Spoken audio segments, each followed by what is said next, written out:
soal ibu bapa ataupun keluarga, bagaimana mereka nak menangani supaya anak-anak tidak terlibat dengan pelincongan sosial.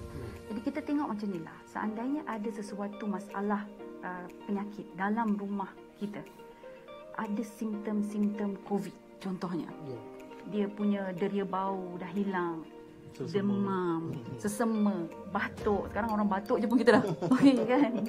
Jadi nampak dah simptom-simptom itu, biasanya kita akan terus ambil tahu, sama ada Google ke, kita dapatkan maklumat betul ke simptom-simptom ni.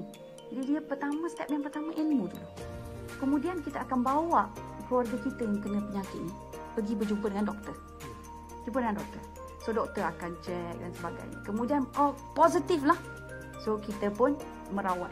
Dan lepas merawat, lepas sihat, kita akan pastikan dia tidak terkena lagi. Kita akan ada langkah-langkah pencegahan, penjagaan, termasuklah diri kita sendiri. Maka bila kita sebut pelincongan sosial, dia adalah penyakit dalam sosial. Treatment dia lebih kurang sama. Jadi bila kita tengok anak-anak kita ini lain macam aja, dah makan tak nak sama, solat berjemaah pun tak nak sama-sama kan. Lepas tu moody semacam, suka kurung diri. Itu simptom-simptom. Pertama cepat dapatkan maklumat. Kenapa anakku jadi macam ni? Kenapa anakku jadi macam ni? So rather than kita terus marah dia kan, kita akan berdepan dengan dia, kita gaduh dengan dia, lama-lama dia pun larikan diri daripada rumah. Habis larikan diri, dia pergi cari siapa? Cari kawan-kawan dia tu lah, yang melambai-lambai dia, yang baik dengan dia, yang selalu puji-puji dia, yang selalu boleh ngam dengan dia. Perempuan, kita tengok dulu ilmu tu, cari kenapa kalau nampak rasa macam simptom-simptom seperti inilah, cepat-cepat bawa kepada orang yang lebih tahu. Kan kalau kita tak tahu, bawa pada pihak AADK sebagai contoh. Jadi jangan defend je. Tak apalah anak aku macam tu. Tak mau, tak boleh. Tak boleh bawa pergi AADK. Nanti kan jiran tetangga kiri kanan tahu. Malulah dengan makcik dia apa semua. Tak boleh, malu-malu simpan. Dah lama jadi barah. Dia dah jadi teruk dah parah dah. Barulah nak bawa. Sampai kadang-kadang melibatkan kehilangan nyawa kan dekat dalam rumah itu sendiri. Jadi tuan-tuan perempuan, lepas dapat rawatan, fikirkan pula macam mana kita nak bawa anak-anak ini keluar terus daripada belenggu dadah ini sebagai contoh, saya to be specific lah kan. Okey, macam mana kita nak bawa? So rancang. Jangan bila balik pula, wah kita pun pandang dia dengan apa orang kata tu suspicious dan sebagainya kan. Tapi kita tidak sibukkan mereka. Jadi jiwa yang dia terlibat dengan benda-benda ini adalah jiwa yang kosong. Jadi kita kena banyak isi. Sebab saya ingat ada satu lagi Ustaz, ada ayat Al-Quran daripada surah An-Nisa ayat ke-9 tuan-puan. Tuan-puan boleh tengok ayat ini sangat indah, sangat cantik. Ini adalah solusi kepada mana-mana masalah, sama ada pelincongan sosial ataupun segala masalah lain yang berlaku di dalam rumah tangga kita yang mengakibatkan anak-anak kita.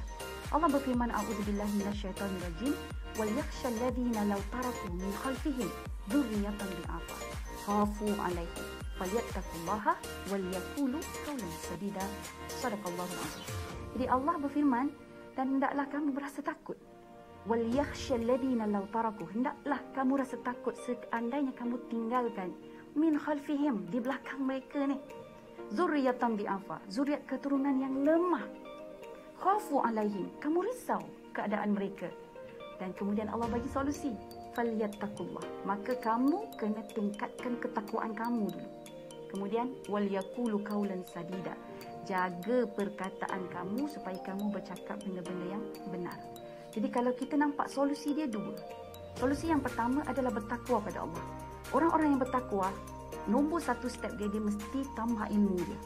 Dia kembali balik kepada macam mana kita buat treatment pada sakit tu tadi. Dia akan ambil tahu, dia akan peduli, dia peka dengan perbezaan dan sebagainya kan, perubahan-perubahan, dan dia akan berniat untuk membantu sebab dia takut ni, perkataan takut tu keluar dua tapi pada kalimah yang berbeza. Yang ni Dr. Farid Ravi dia tahu kan. Wal yakhsha, perkataan yakhsha, khasyah ni takut. Kemudian Allah sebut satu lagi, khafa pun takut juga.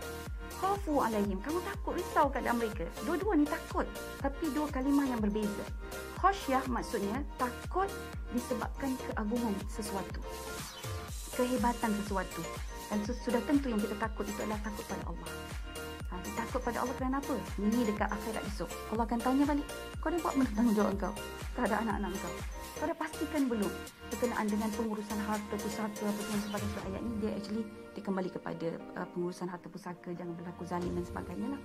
Baik, kemudian yang seterusnya adalah perkataan khafu, risau. Risau ini, takut ini dia lain daripada khasyah. Kalau khasyah tadi sebab kerana hebat dengan sesuatu, yang khafa ini kerana khafu itu adalah kerana rasa diri ini lemah. Jadi bila dia rasa lemah diri dia, maka dia kena memajukan diri dia. Dan untuk itu, Masya Allah, bila kita bertakwa kepada Allah, kita akan cuba berusaha untuk memajukan diri kita. Cek balik keimanan kita macam mana, ibadah kita macam mana, hubungan kita dengan anak macam mana, hubungan kita dengan saudara mara kita macam mana, kan? Perbaiki semua tu.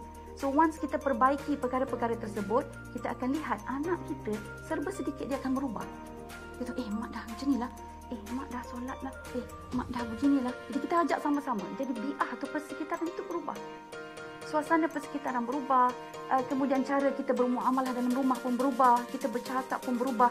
Dan Masya Allah, Allah sebutkan selepas falyattaqullah, bertakwa kepada Allah, benda yang paling penting bila kita nak berinteraksi dengan anak-anak kita, nak mendidik anak-anak kita, sama ada kita di dalam rumah yang sama ataupun kita berpisah tadi, bercerai tadi, adalah waliyaqulu qawlan sadida. Dan hendaklah engkau observe bicara kamu supaya mengeluarkan kata-kata yang benar. Jadi kalau sadida ini, ahli mufassir dia menjelaskan bahawa ada dua konteks.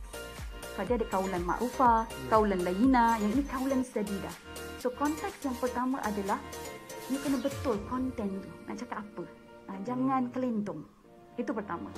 Kaulan sadida yang kedua adalah pemilihan perkataan. Kena tepat. Jadi bila kita guna dua perkataan itu, mudah-mudahan dia boleh membantu membentuk emosi jiwa anak-anak dengan baik sekali.